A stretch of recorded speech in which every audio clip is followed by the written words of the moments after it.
ಸಬ್ಬಸ್ಗಿ ಸೊಪ್ಪಲ್ಲಿ ಚಿತ್ರಾನ್ನ ತಿಂದಿದ್ದೀರಾ?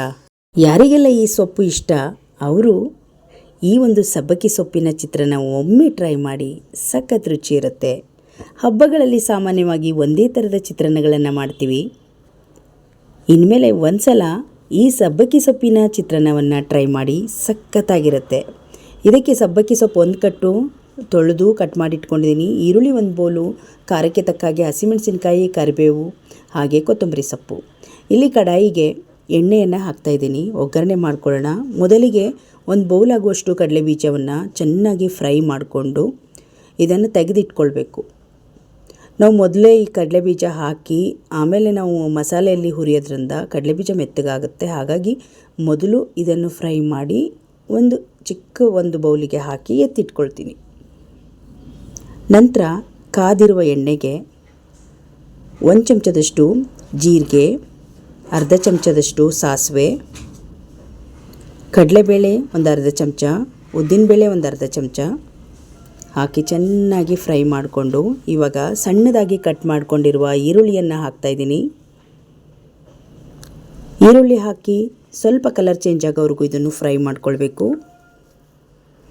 ಕೆಲವರು ಹಬ್ಬ ಟೈಮಲ್ಲಿ ಈರುಳ್ಳಿ ತಿನ್ನೋದಿಲ್ಲ. ಈರುಳ್ಳಿ ಇಲ್ಲ ಅಂದರೆ ಸ್ಕಿಪ್ ಮಾಡ್ಬೋದು.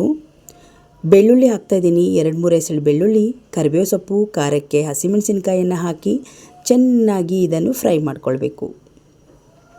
ಇದು ಡಿಫ್ರೆಂಟ್ ರುಚಿ ಅಂತಲೇ ಹೇಳ್ಬೋದು. ನೀವು ಯಾವತ್ತೂ ಸಾಂಬಾರು ಪಲ್ಯಗಳು ತಿಂದಿರ್ತೀರ, ಸಬ್ಬಕ್ಕಿ ಸೊಪ್ಪಲ್ಲಿ ಚಿತ್ರಾನ್ನ ಸಖತ್ತಾಗಿರುತ್ತೆ. ಟ್ರೈ ಮಾಡ್ಬೋದು ನೀವು. ಈಗ ಇದನ್ನು ಫ್ರೈ ಮಾಡಿಕೊಂಡು ಸ್ವಲ್ಪ ಕಲರ್ ಚೇಂಜ್ ಆಗಿದೆ. ಈ ಸಮಯದಲ್ಲಿ ಸಣ್ಣದಾಗಿ ಕಟ್ ಮಾಡಿಕೊಂಡಿರುವ 1 ಕಟ್ಟು ಫುಲ್ಲು ಸಬ್ಬಕ್ಕಿ ಸೊಪ್ಪನ್ನು ಹಾಕ್ತಾಯಿದ್ದೀನಿ. ನಮ್ಮನೇಲಂತೂ ಸಬ್ಬಕ್ಕಿ ಸೊಪ್ಪಂದರೆ ಎಲ್ಲರಿಗೂ ಇಷ್ಟ.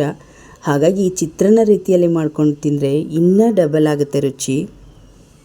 ಇದಕ್ಕೆ ಈಗ ರುಚಿಗೆ ತಕ್ಕಷ್ಟು ಉಪ್ಪು ಹಾಕ್ತಾಯಿದ್ದೀನಿ. ನಾನು ಅನ್ನ ಮಾಡೋ ಟೈಮಲ್ಲಿ ಸ್ವಲ್ಪ ಅನ್ನಕ್ಕೆ ಹಾಕಿರ್ತೀನಿ. ಹಾಗಾಗಿ ಸ್ವಲ್ಪ ಉಪ್ಪನ್ನು ಹಾಕಿ ಇದಕ್ಕೆ 1 ಚಮಚದಷ್ಟು ಧನಿಯಾ ಪುಡಿ ಬೇಕಾಗುತ್ತೆ. 1 ಚಮಚ ಧನಿಯಾ ಪುಡಿಯನ್ನು ಹಾಕಿ ಕಾಯಿ ತುರಿ ಒಂದು ಅರ್ಧ ಬೌಲ್ ಹಾಕ್ತಾಯಿದ್ದೀನಿ. ಕಾಯಿ ತುರಿ ಹಾಕೋದ್ರಿಂದ ಒಳ್ಳೆ ರುಚಿ ಕೊಡುತ್ತೆ. ಈಗ ಸಣ್ಣದಾಗಿ ಕಟ್ ಮಾಡಿರುವ ಕೊತ್ತಂಬರಿ ಸೊಪ್ಪನ್ನು ಹಾಕಿ ಸ್ಟವ್ ಉರಿಯನ್ನು ಆಫ್ ಮಾಡ್ಕೊಂಡ್ಬಿಡೋಣ. ಸೊಪ್ಪು ಬೇಗ ಬೆಂದುಬಿಡುತ್ತೆ. ಹಾಗಾಗಿ ಸ್ಟವ್ ಉರಿಯನ್ನು ಆಫ್ ಮಾಡಿಕೊಂಡು ತಣ್ಣಗೆ ಹಾಕ್ಬಿಡೋಣ. ಈಗ ಈ ಗೊಜ್ಜು ರೆಡಿ ಆಯಿತು. ಗ್ಯಾಸ್ ಆಫ್ ಮಾಡಿಬಿಟ್ಟು ನಿಂಬೆಹಣ್ಣಿನ ರಸವನ್ನು ಹಾಕ್ತಾಯಿದ್ದೀನಿ. ಹುಣಸೆಹಣ್ಣಿನ ರಸಕ್ಕಿಂತ ನಿಂಬೆಹಣ್ಣಿನ ರಸ ಈ ರೆಸಿಪಿಗೆ ತುಂಬ ಚೆನ್ನಾಗಿರುತ್ತೆ. ಈಗ ಇದು ರೆಡಿ ಆಯಿತು. ಇವಾಗ ಅನ್ನ ತಣ್ಣಗಾಗಿದೆ ನೋಡಿ. ಉದ್ರುದ್ರಾಗಿರುವ ಅನ್ನವನ್ನು ಒಂದು ಕಡಾಯಿಗೆ ಹಾಕ್ಕೊಂಡು ಈಗ ಗೊಜ್ಜನ್ನು ಹಾಕ್ಕೊಳ್ಳೋಣ. ನಮಗೆ ಎಷ್ಟು ಅನ್ನ ಬೇಕಾಗುತ್ತೋ ಅಷ್ಟು ಗೊಜ್ಜನ್ನು ಹಾಕ್ಕೊಳ್ತಾ ಇದ್ದೀನಿ. ನಮಗೆ ಮತ್ತೆ ಯಾವಾಗ ಬೇಕೋ ಆವಾಗ ಇದನ್ನು ಮಾಡಿಕೊಂಡು ತಿನ್ಬೋದು. ಗೊಜ್ಜೊಂದು ರೆಡಿ ಇದ್ದರೆ ಮಾಮೂಲು ಚಿತ್ರಾನ್ನಕ್ಕಿಂತ ಒಂದು ಒಳ್ಳೆಯ ರುಚಿ ಸಿಗುತ್ತೆ. ಇದು ನಿಮಗೆ ಸಬ್ಬಕ್ಕಿ ಸೊಪ್ಪಿನ ಒಂದು ಘಮ ಸಖತ್ತಾಗಿರುತ್ತೆ. ಮೊದಲು ಗೊಜ್ಜು ಹಾಕಿ ಕಲಸಿ ನಂತರ ಕಡಲೆ ಬೀಜವನ್ನು ಹಾಕ್ತಾಯಿದ್ದೀನಿ. ಹಾಕಿ ಚೆನ್ನಾಗಿ ಒಂದು ರೌಂಡ್ ಕಲಿಸ್ಬಿಟ್ರೆ ಸಖತ್ ರುಚಿಯಾಗಿರುವ ಡಿಫ್ರೆಂಟ್ ರುಚಿಯಲ್ಲಿ ಸಬ್ಬಕ್ಕಿ ಸೊಪ್ಪಿನ ಚಿತ್ರಾನ್ನ ರೆಡಿ ಆಯಿತು. ಈ ಹಬ್ಬಕ್ಕೆ, ಯುಗಾದಿ ಹಬ್ಬಕ್ಕೆ ಒಂದೇ ಥರದ ಚಿತ್ರಾನ್ನ ಮಾಡಿರ್ತೀರ. ಈ ಒಂದು ಸಬ್ಬಕ್ಕಿ ಸೊಪ್ಪಿನ ಚಿತ್ರಾನ್ನವನ್ನು ಟ್ರೈ ಮಾಡಿ. ನಿಮ್ಮ ಮನೇಲಿ ಎಲ್ಲರಿಗೂ ಇಷ್ಟಪಟ್ಟು ತಿಂತೀರಾ. ಇವತ್ತಿನ ಸಿಂಪಲ್ ರೆಸಿಪಿ ಇದಾಗಿತ್ತು. ಈ ವಿಡಿಯೋ ಇಷ್ಟ ಆದರೆ ಒಂದು ಲೈಕ್ ಮಾಡಿ, ಈ ವಿಡಿಯೋವನ್ನು ಶೇರ್ ಮಾಡಿ. ಇನ್ನಷ್ಟು ವಿಡಿಯೋಗಳಿಗಾಗಿ ನಮ್ಮ ಫೇಸ್ಬುಕ್ ಪೇಜ್ ಹಾಗೆ ಯೂಟ್ಯೂಬ್ ಚಾನಲನ್ನು ಸಬ್ಸ್ಕ್ರೈಬ್ ಮಾಡ್ಕೊಳ್ಳಿ.